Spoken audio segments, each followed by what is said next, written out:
Java Project 2 Star Wars. I will start with the objective of the task. The objective is to create a GUI based around the Star Wars character BB-8. I would also like to add fulfilling the needs of the 11 to 13-year-old target group, as this has a significant impact on what you can do within the game. You could say the target group is at a transitional stage between being a child and becoming a teenager. This means the users will have differing wants and needs from the game. However, I've decided that the components that attract all people of this age are the use of images and short and simple text. This gives the user something to focus on, allowing for increased interaction and participation. The game that I've chosen to do is a Guess the Character quiz.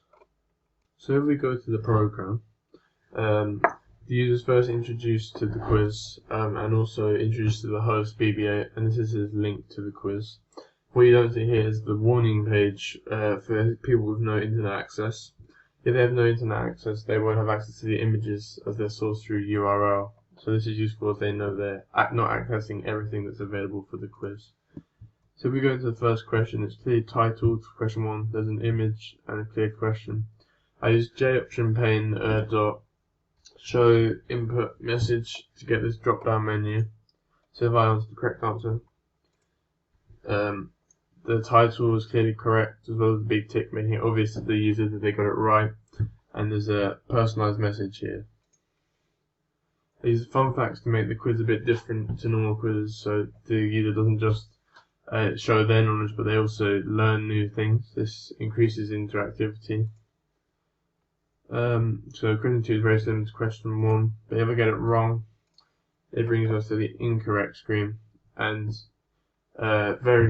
it's clear that they got it wrong. Again, another personalized message. In question 3, if we get it right, you'll see that the correct scene is very similar. This allows a sense of togetherness, which makes the product look better and more professional. Another fun fact.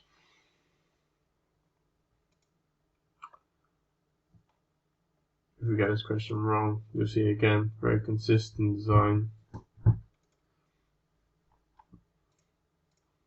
and the consistent design continues through this question.